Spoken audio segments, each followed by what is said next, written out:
This week's Sunday morning message will be out of the book of Proverbs, chapter 13. A wise son heeds his father's instruction, but a scoffer does not listen to rebuke. A man shall eat well by the fruit of his mouth, but the soul of the unfaithful feeds on violence. He who guards his mouth preserves his life, but he who opens wide his lips shall have destruction. The prior chapter contains several lessons on lifestyle and speech. The early part of chapter 13 echoes statements from the middle part of chapter 12, with an emphasis on speech. Advice is given to take control of one's words, for the sake of self and for the sake of others. The soul of the lazy man desires and has nothing, but the soul of the diligent shall be made rich. A righteous man hates lying, but a wicked man is loathsome and comes to shame. Righteousness guards him, whose way is blameless, but wickedness overthrows the sinner. There is one who makes himself rich, yet has nothing, and one who makes himself poor, yet has great riches. The ransom of a man's life is his riches, but the poor does not hear rebuke. The light of the righteous rejoices, but the lamp of the wicked will be put out. By pride comes nothing but strife, but with the well-advised is wisdom. Wealth gained by dishonesty will be diminished, but he who gathers by labor will increase. Solomon also explains proper attitudes towards honesty and godliness, especially as those who connect with worldly success. These lessons also echo other comments from the book of Proverbs on the natural consequences of sin. Much is made of the risk that sin brings. Likewise, hard work brings growth while laziness leads to disaster. Hope deferred makes the heart sick, but when the desire comes, it is a tree of life.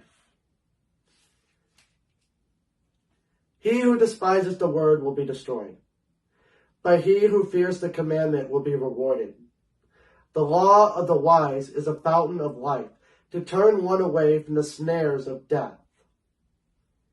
Good understanding gains favor, but the way of the unfaithful is hard. Every prudent man acts with knowledge, but a fool lays open his folly. A wicked messenger falls into trouble, but a faithful ambassador brings health.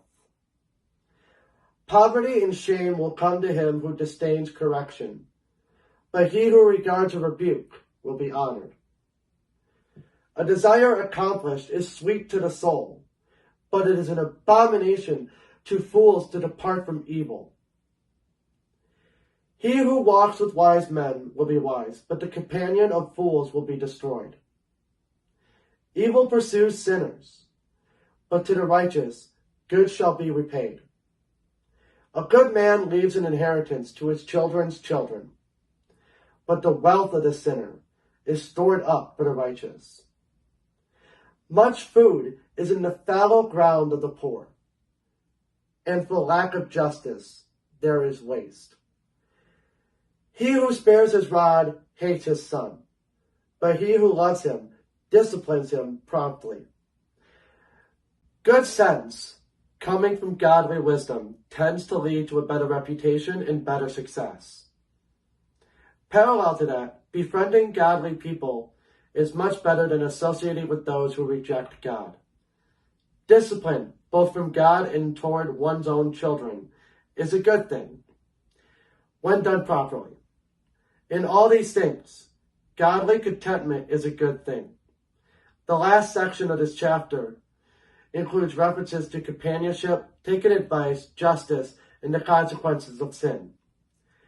Righteousness generally results in satisfaction and fruitfulness, while wickedness results in want and hurt.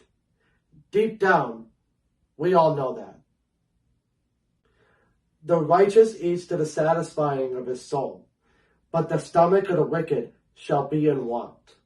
Thank you for watching. Next week, we'll be continuing in the book of Proverbs with chapter 14. God bless.